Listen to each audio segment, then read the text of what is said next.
We start today's program in Turkey, where a lot of people are currently facing a difficult time. Because of surging prices, the new year begins with long queues for bread, which is at least still affordable. Fruit, meat and fish have become luxury goods for many Turks. Vendors are stuck with their perishable products. Their customers are forced to budget their liras tightly. The currency is rapidly losing its value. It's a cause of anger for many in Turkey. And most of that anger is directed at him, Turkish President Recep Tayyip Erdogan. Many blame him for the drastic plunge of the lira. They are worried that Erdogan's economic policies will be the financial ruin of many Turks. The inflation is particularly hard on the country's poorest. People like Emrah Hazar. He's a waste material collector. Even before the current crisis, it was difficult for him to make ends meet. And now he barely earns enough to feed his young family. An old cardboard box means hard cash for Emrah Hazar. The 25-year-old earns money by collecting waste paper from garbage cans in Istanbul, a metropolis with a population of over 15 million. He also collects plastic. It's hard to make a living because in times of economic crisis, the prices of recyclable materials are plummeting. A kilo of cardboard gets you the equivalent of 3 euro cents. A kilo of plastic, only 10 cents instead of 12 cents. Every day, Emrah spends 10 hours wandering the streets of Istanbul in search of paper and plastic.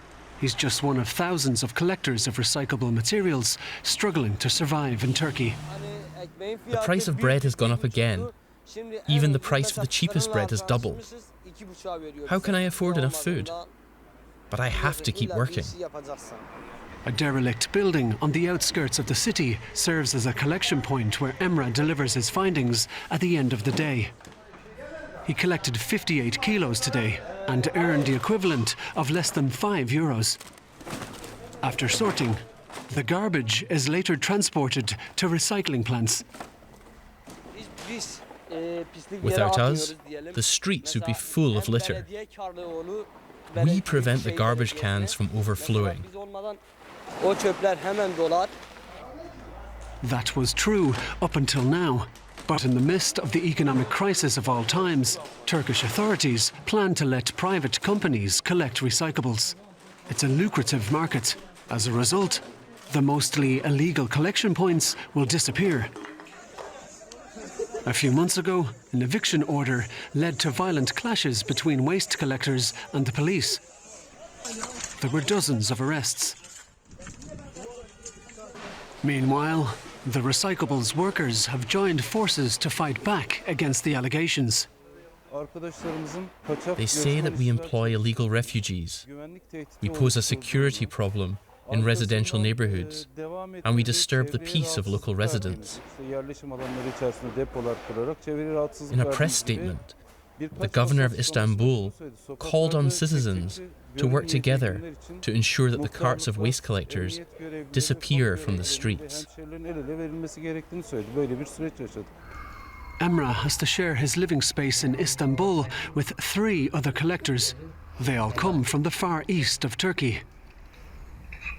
He only sees his wife and 1-year-old child every 3 months. Sometimes I sit here and I wish I could be home with them, but I can't.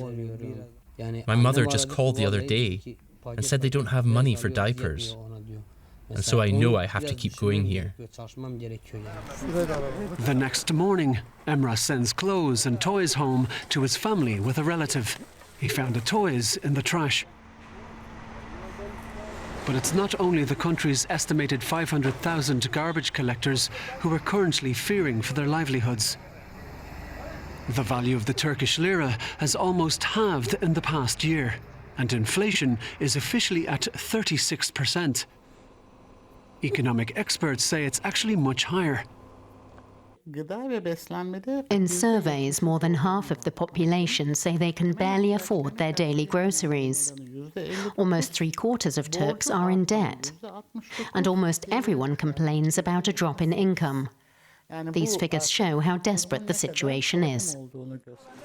At the collection point, operations continue. But for how much longer?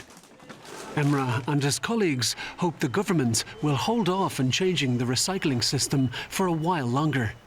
Collecting and sorting recyclables is a very complex matter and difficult to organise. After all, there is no waste separation in Turkish households. So for now, Emrah is still needed on the streets of Istanbul. But every day, the economic situation worsens. And for Emrah, that means he must collect even more garbage to make ends meet.